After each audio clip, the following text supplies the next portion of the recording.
Hi guys, this is Lachette with Scarlet Moon Creations, and I am back with the Yule Witchathon 2018 wrap-up video. So, if you haven't seen them, I've done several videos already, my TBR, and 2 vlogs, and I'll link them in the description down below. But I've read 4 books for this challenge, and they filled all 7 prompts that Rhiannon at Crescent Moon reads, who created the Yule Witchathon, and each prompt. So let's just jump right in. So before I get into the books, I just want to, first of all, my winter decor is all set up. I also have, this is supposed to be an ugly sweater that I bought for an ugly sweater party a couple of years ago, but that didn't, well, this was the ugliest thing I could find. I probably wouldn't have bought this otherwise, but it's very old-fashioned, and I'm kind of close, so bear with me so I don't fall off here. But yeah, look at my patches, my sweater. It's super warm though, super warm. I don't have it all the way buttoned up because of how warm it is. But yeah, I have a lot to say. I'm trying to be as quick as possible, but here goes. So my first book, the first book that I read for the Yule Witchathon, was the group read The Bear and the Nightingale by Catherine Arden.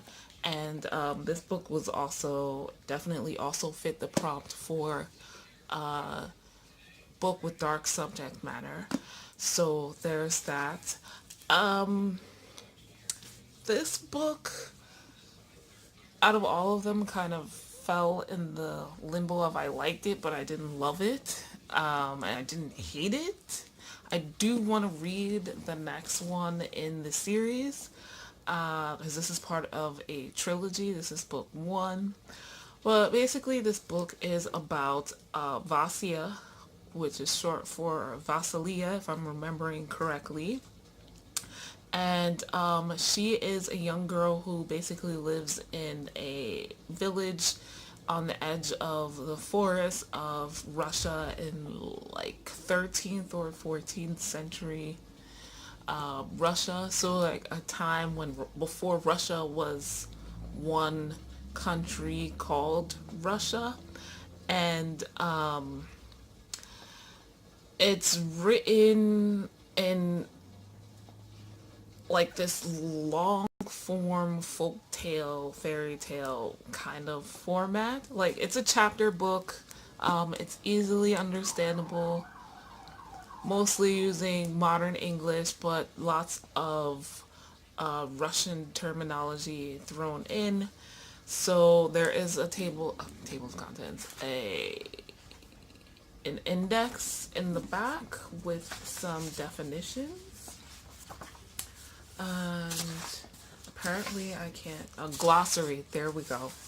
There's a glossary in the back with definitions of certain words. But anyway, so it's basically like this coming of age story about Vasya's life, living in this village, and the connection that her family has to the Prince Regent of Moscow, and also to the creatures or demons, as those who are less charitable towards them call them, or just spirits or energies of the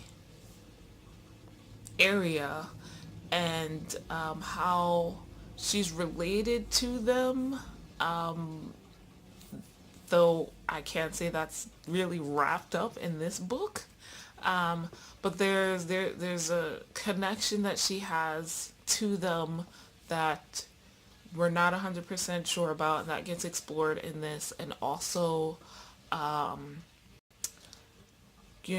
how she's a girl, a woman of power, but doesn't know it, and there are some who do and some who don't, and others who kind of slowly start to recognize it, but see it as not a good thing, and others who do, or they're just like, she is who she but yeah, there's a lot of threads that need to be weaved together, and they don't start to be woven until the second part of the book, um, which is not that deep in, but just so you know, um, I love the paganistic aspects of this. I like the atmosphere, the description, even the characterizations, even for characters I can't stand, like Constantine. Oh, see my first vlog for talks about that. Um, it's just so, there's so much depth in the writing, so it's really well written in those cases. I think though,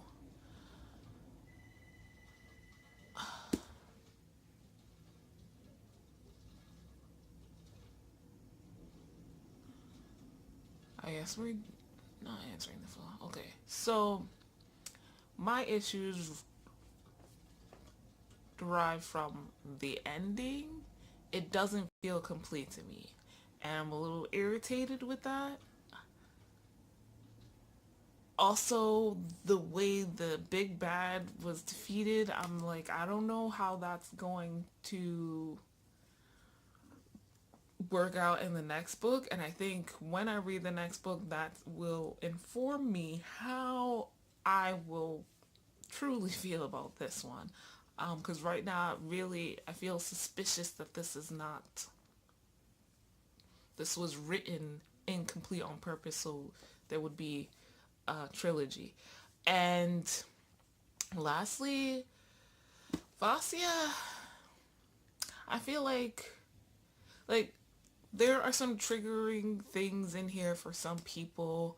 Um, there's what I called in my vlog historical sexism. So, and that includes marital rape, and a couple of other things. But those didn't take away from my enjoyment of reading the book. I will say though that a lot of the struggles that Vasya has are seem to be looked at as, oh, she's kind of maybe a tomboy slash wild child, and they just don't understand her. She's not meant for this world, or she's a woman ahead of her time, or whatever have you. Like, she's aware of how the world works and is purposefully trying to be different when, in my opinion, she just is not like them. Um, it seems heavily implied to me that Vasya's connection with this kind of other world of demons is not, just this light tether. There's her mother and her grandmother who showed up out of the blue and walked into the castle one day, and seemed to be like this magical being, or at least that's implied. I don't know. But so yeah, I'm like, she's not, an average girl who is different or trying to be special. She just is not, to me completely human, but she was raised among them because of her parents who gave birth to her, and everything she does doesn't quite fit because she is not human completely. I don't know if this is getting across, and somehow this is longer. And like I said, I'm interested in reading the second book because I want to know what happens with Vasya next. So after that, what did I read? I read Big Magic by Elizabeth Gilbert. Big Magic, Creative Living Beyond Fear. And so here's the thing, right? I'm not going to go into too much detail about Big Magic because I am definitely going to do a separate video for this specifically because I got a lot to say. But I will say this. So, this is a great book. It's Creative Living Beyond Fear. It's anecdotal. This is not a book where Elizabeth Gilbert is like, let me tell you how to be creative. Let me tell you how to be an artist. No. This is, in her own words, she says this was just her putting down what she thinks creativity is, how it works, and how you as an individual can work with it. And she uses her own stories, her own opinions, her own thoughts, and keeps it very clear that that's what they are, and she's not like shutting out anyone else's ideas. She uses others' stories and opinions that kind of match with hers, and then there's some where she disagrees with.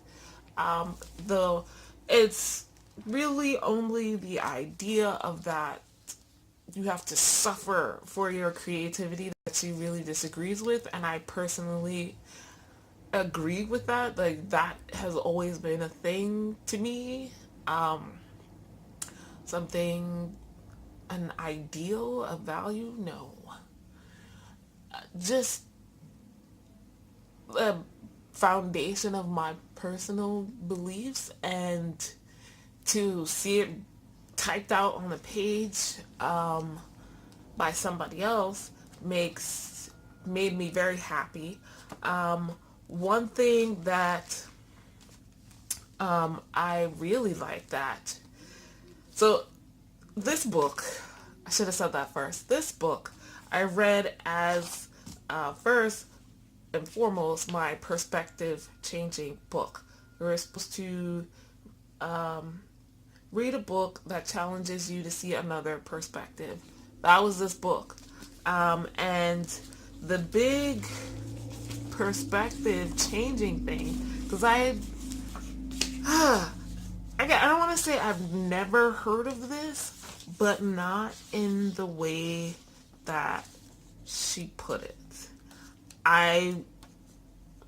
When I really thought about it, I was like, this is like the muses kind of thing.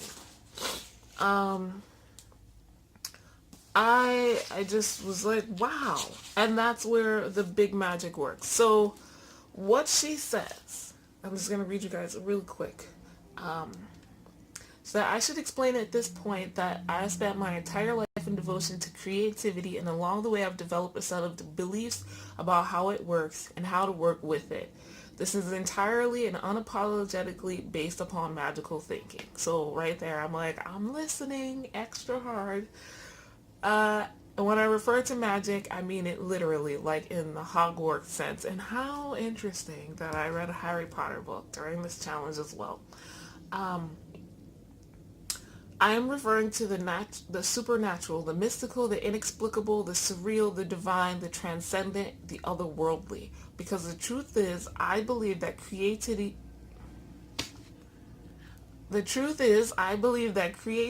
is a force of enchantment, not entirely human in its origins. I'm aware that this is not an especially modern or rational way of seeing things. It is decidedly unscientific. I believe the creative process, I love that. It's very similar to the idea of the muses. And she does go on to talk about devotional practices as she sees them. And that obviously I've heard of the muses and other deities or spirits that inspire artists and creatives. So, but somehow this smacked me on the side of the head anyway. And like, I saw the title of this book and I was like, yeah, but not literal magic, right? But she's like, yeah. So there's that. I'm really thankful that I read this. I have so much more to say. There were other parts that really worked for me and I got a lot out of this book. I already mentioned I will be somehow buying my own copy so I can go over it over and over and over and over and over. I just want to thank Nisha from On the Margins of for kind of reminding me that this book exists and it would be perfect to fill in my perspective changing prompt. And oh, the last thing I want to say is this definitely also fit the positive prompt or optimistic. To read a book that makes you optimistic, definitely. Can you see this grin? Yeah, it did that. So next up, I read at the same time as Big Magic, The Picture of Dorian Gray. Oh, could two books be more different? And yet share so much in common. The Picture of Dorian Gray is a classic that has been on my TBR for a long time. So that fit on my backlist. Our year is ending. Read a book you've backlisted on your TBR for a long while. That's the book that's been on my TBR for the longest. And probably the oldest classic that I have wanted to read. I talked quite a bit about this book as well, so I'm not going to cover so much of that as well, but The Picture of Dorian Gray is written by Oscar Wilde. It was originally written in a magazine during the Victorian era in England, and I was very happily surprised to find out it was also the same magazine issue that author Conan Doyle wrote the first Sherlock Holmes story in, and I enjoyed that little snippet of information. I'm a fan of author Conan Doyle, and it was the times. So yeah, Oscar Wilde, I think this is his only novel. When it came out, it didn't do so great because Victorian England and the topics, which I'll go over in a second. And so Oscar Wilde added a bunch of chapters, changed up some things, and printed it as its own novel. And voila. I am not someone who has really, now that I've read it, I haven't heard a lot of quotes from this book or anything like that, or not that I'm aware of. So that was nice. I wasn't looking for a connection that wasn't there. I was kind of really iffy about this book. I like the writing, but not so much the story. So let me just talk about what it's about. The Picture of Dorian Gray is kind of, I think, in modern terms, gothic horror. I don't really see it as horrific. Not in a, what am I trying to go for? Not in a realistic way, like, humans being horrible people, though they are here. It's not in an I can't believe it kind of way. Not to me. It's not over the top. To me, it's just human, unfortunately. And not in a fantastical, beastly kind of way. Kind of like Dr. Jekyll and Mr. Hyde. I definitely see the horror, the fantastical horror in that. I don't really in The Picture of Dorian Gray. But anyway, so The picture of Dorian Gray is like this elaborate fictional tale to reflect on how bad Victorian society can be. And all of these negative aspects of society are all kind of heaped into one person, or maybe two. And there's the main character is Dorian Gray. We start out, he's 20, I believe, years old, a young, really good looking guy, but like in a sweet, innocent way. He has a positive outlook on life. He's not yet egotistical. He's not depending on his looks to get him through things. And he's a nice, good, clean soul, basically. And the idea that's implied is that somehow he made this prayer and some evil something answered. He had this painting done, and Lord Henry basically tells him, oh, you know, you're a really good looking kid. Too bad that's not gonna last. Sucks to be you. And is basically an asshole about it, in my personal opinion, because Lord Henry is one of those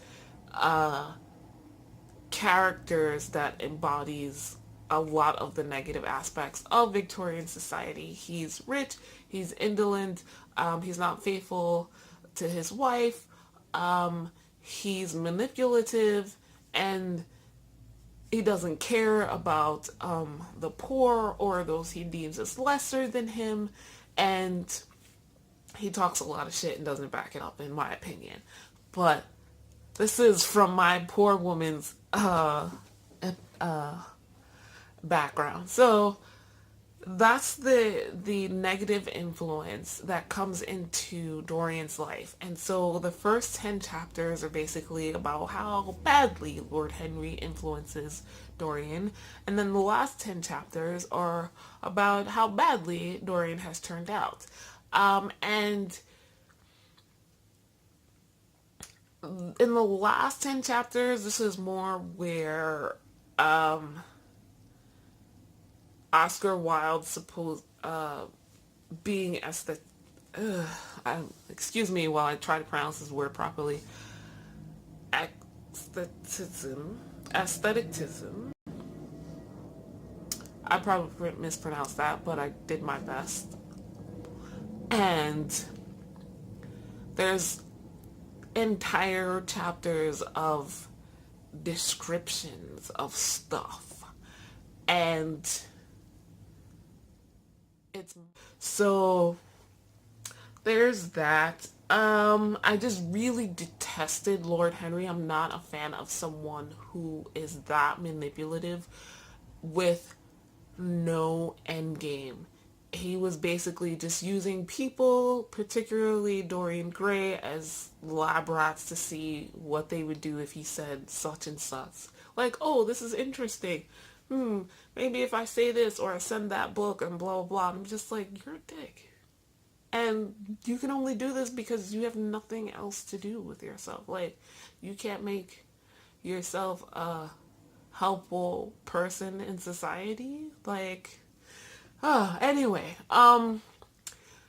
and I probably should dislike Dorian Gray as much, but, and this is one of the things I don't like about the writing, we don't really go deep into what's so bad about him.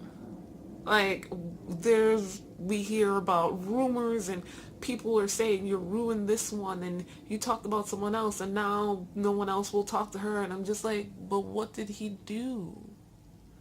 And all these lists of the things that he's buying, and he gets so into perfume and all that. I'm like, and what's wrong with that exactly? It's weird, but why is everybody kind of like shunning him but not? Talking shit about him behind his back but not? Like, what has he done? Tell me, Oscar, because I don't know. You're being very vague except for the very end, and So that's probably why I don't like I feel more badly for Dorian Gray than dislike him. So yeah, that's my thoughts on that book. It was kind of all over the place because I was trying to like be thoughtful and give you guys some facts about what the book is about, but my emotion kept like punching through in the middle of sentences even. So that too was a dark read.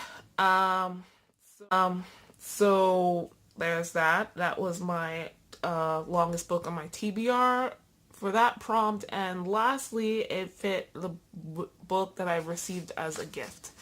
And last but not least, the last book I read for Witchathon is Harry Potter and the Sorcerer's Stone. This is a reread. I read this, God, a long time ago. My little brother was little at the time. I think he was in middle school, so I was probably in high school. Or I watched the movies, I think for the third time. Like I did a marathon around this time of year, and I was like, you know what, next year for around the holidays I should reread the books because I haven't done that, which is weird because I reread stuff that I really like, and I really like the Harry Potter series. So I picked up book one, year one, The Sorcerer's Stone, and this was for I picked this up for my book that makes me optimistic because it does, and also for a book that's been on my TBR for a while. It's been on my to reread since last year to reread, so I did, and I enjoyed it, and it made me so happy. Um, Harry Potter is another coming of age story. I feel weird giving you a synopsis of Harry Potter, but it's basically about this kid in England who finds out that he's a wizard, and he is introduced to the wizarding world, and he's not a regular wizard. He is one who is special not in his powers but in his history and his background and his legacy. His parents were two very famous wizards, and they died protecting him from this great evil, and somehow he lived. So Harry Potter is famous for being the boy who lived as a toddler. And he doesn't remember any of this. He's been living with his muggle or non-magical family. So weird. Giving a synopsis of Harry Potter, like no one knows what this is about. So, this is the first book of 7 in the series. And Harry is 11. He gets a letter from Hogwarts, which is a school of witchcraft and wizardry, and every kid, whether they know it or not, who has any kind of magical power gets these letters at the age of 11, and they go to the school every year. And that's why this book is year one instead of book one, because this is Harry's first year at Hogwarts and everything that happens.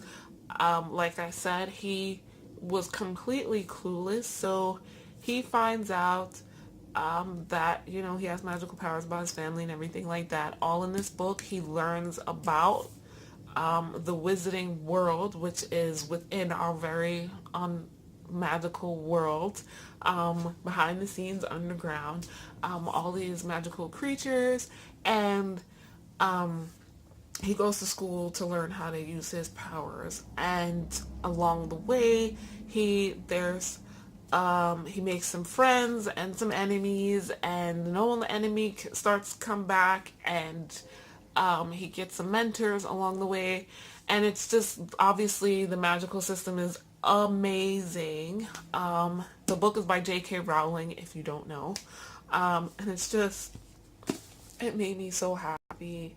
Like, it was my optimistic pick because the first half, especially, it's like Harry was living a kind of shitty life. His family was abusing him, and he finds out about this place that he can go to get away from them. And he's magical, he makes friends, he learns about all these cool things, and he gets to learn about his family that he didn't know about, that his other, like his aunt and uncle, didn't tell him about. And it's just empowering, and it's not written for children, really. It's just kind of, you're entering this new world. It's undoubtedly a better one than the one you were in, and this is totally escapism reading. So that's the last book I read for this challenge. I wanted to add this last note to this long ass video.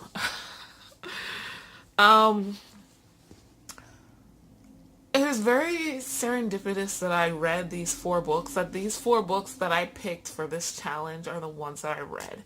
There were a lot of parallels across all of the books, even though we have 3 fiction and 1 nonfiction, 3 modern books and 1 classic. One is like folktale focused, and the others are, their own creations, and 4 different authors. I cannot believe how this worked out. So, like, some themes across all of the books. All of these books have magic or magical and magical beings in them. And had I taken a second to think about it, that was obvious and very fitting for Witchathon. Harry Potter, I mean, there's witches and wizards off the bat, but we've got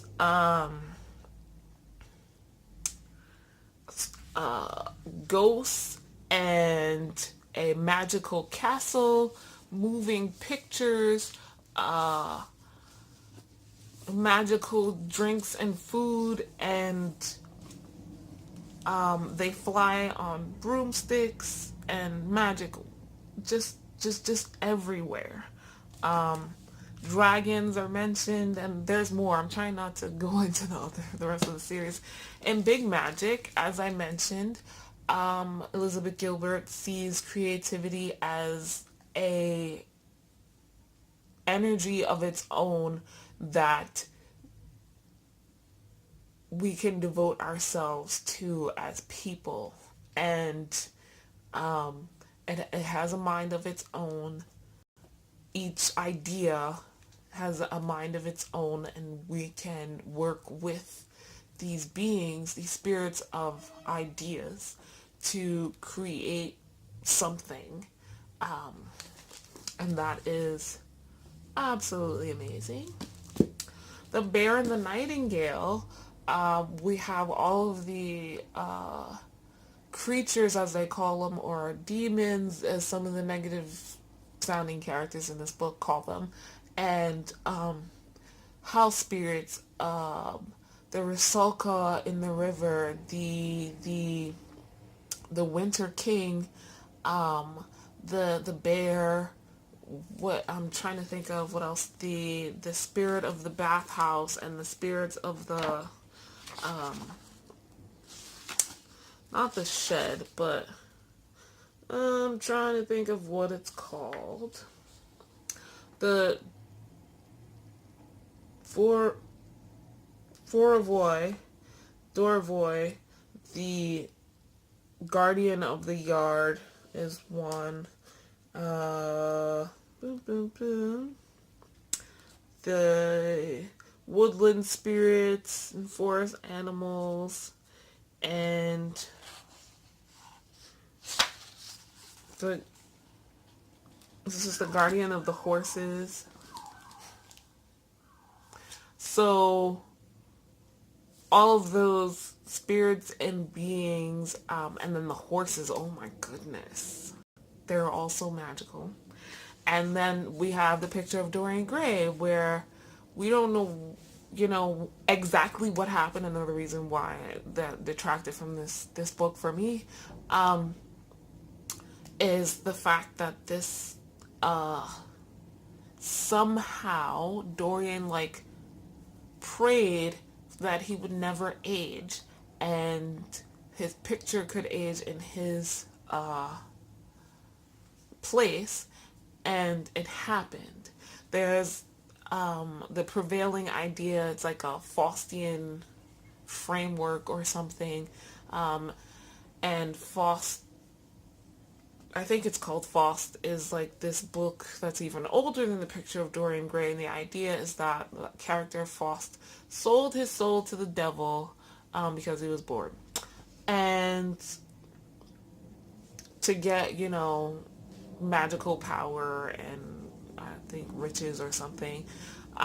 It's been a very long time since I read that, so I don't remember the details, but it's a similar idea. So books like that are usually said to be Faustian or influenced by Faust. So we can't say that it was the devil that Dorian prayed to because he just kind of shouted it out in a moment of anxiety, but now we have this magical picture and a magical Dorian Gray who never ages or shows any sign of life changing on his physical self, which is magic. I wish that Oscar Wilde delved deeper into, but he didn't because he was too busy trying to say that society is shit. And that's okay because it can be. Another theme that ran through all of these books was art. So again, a picture of Dorian Gray. It's about a painting about him. And actually, Oscar Wilde has this quote in the beginning where he talks about because of all the bad reviews the story got in the beginning, how there's no such thing as a moral book or immoral book. It's just good or bad. And a lot of artists take that quote and use it elsewhere, including Miss Elizabeth Gilbert and Big Magic. She has similar views. And while she does talk about creativity, and she says it's a relationship between a human being and the mysteries of inspiration, creativity is not moral, immoral. It's the person and what they do with it and those who are experiencing it. More so those who are experiencing it than the person who created it. And when she talks about creative living, she's not saying it necessarily has to be pursuing life that is professionally or exclusively devoted to the arts. She says, I am speaking more broadly. I'm talking about living a life that is driven more strongly by curiosity than by fear. And that is that. She does talk about the arts in general, because that's her focus. Her focus has been writing, which is seen as an art. And that's okay. It's just that that's not all creative living is. So it's kind of take what she said here if you want to, and apply it to your life. What and sparks your creativity, what sparks your curiosity, and go with that. In The Bear and the Nightingale, art is strongly represented here, particularly by Constantine. Y'all already know I don't like him, vlog 1, but he is an inspiring artist. He creates icons. He paints Christian religious icons in such a way that is very rare, and he's very devoted. He's very devoted to his artwork, and it's amazing. I can picture it. This book is very well written as far as the descriptive aspects go. You feel like you are there, and cold. But it his art is so awe-inspiring. He collects followers as a priest and uses his artwork and his talent and devotion and discipline to that artwork for not so good things. First, it's mostly like egotistical, but then a kind of evil or negative, I'll go with evil spirit kind of talks to him through it. So in pushing him to do things even worse than he had done before. So that's art in that book. And then, of course, last but definitely not least, we got Harry Potter, where we've got pictures that move, that talk, that interact with people beyond what they were originally doing when the painting was drawn of them or the actual photograph was taken of them. And this is art, paintings, photographs, playing cards, posters. Like, it's interactive art at its best, and I it's one of the coolest things in the Harry Potter wizarding world. Definitely how alive art is just amazingly cool. And let's see. Other than that, I'd say that a dark side was definitely included in all of the books I read. The picture of Dorian Gray is pretty much completely dark with only the spots of basil to lighten things up. Though I forget her name. Dorian has this one girl that he falls in love with, and she's completely innocent. She's a nice light spot as well. But it's a dark book from beginning to end. Harry Potter has the Dursleys, Harry's aunt and uncle and cousin, who are abusing him basically for the first 11 years of his life. And then there's also the things with the Dark Lord and the troll, and some bullying in the school, but really, like, the Dark Lord returning was like the darkest part, other than the Dursleys. I think a lot of people kind of, I don't know if y'all can hear that, but I think a lot of people kind of gloss over the Dursleys because Harry kind of moves on from them, really. In this book, they're not the focus after the beginning, and they're not the focus for most of the series, though they are, and their influence on his life for the first 11 years kind of underpins everything he does, because again, they influenced him in early age, and part of that made him who he is, Harry Potter. But also, I just never forget how shitty they are. I don't care how things turned out in later books. Like, that didn't need to be. In Big Magic, it's very little darkness, but the whole section where she talks about people suffering for their art and thinking they need to suffer to get creativity, that it gives a lot of people excuses to be abusive, to be neglectful, to do all kinds of horrible things, and in the name of creativity. And it also it puts people in this negative mindset that they have to be the poor, starving artist. Like, if you're not sacrificing everything in your life, including your stability, your safety, your basic needs, then obviously you're not creating good art. And there are people who've been told this, and it's just mind blowing. Like, I I want to do things I enjoy. And if I'm not enjoying this, I ain't doing it. Like, that's how I live. So that's the darkness in Big Magic. And then the Bear and the Nightingale has very many dark aspects, several dark characters, Constantine being one of them,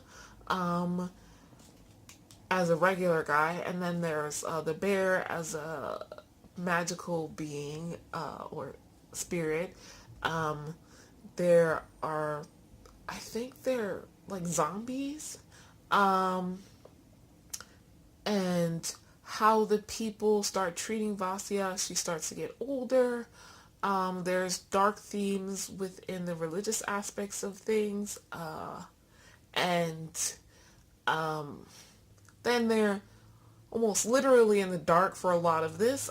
It takes place during the winter, and it's in, Russia, in the woods. So there's like literal darkness as well through a lot of this. So it's this kind of this book, it's probably even-handed compared to all the rest as far as the how much darkness and lightness the story has. So those were like themes throughout each book, and since I read them like back to back so quickly, I picked them out and I would refer back to another book and be like, oh yeah, that kind of talked about something similar. And like Constantine in The Bear and the Nightingale, and then Lord Henry in The Picture of Dorian Gray were very similar. They're very manipulative characters. And then Vasya and Harry Potter are very similar in that, this is their story, their kind of coming of age. They're roughly the same age through parts of their story, though The Bear and the Nightingale takes place over a longer period of time than Harry Potter and the Sorcerer's Stone. But since I've read the entire Harry Potter series, I can like compare and contrast. It would have been interesting to see, or maybe not, never mind. But and then Elizabeth Gilbert's ideas about art were similar to Basil's in The Picture of Dorian Gray. He used a painter, and so they have a similar idea of art.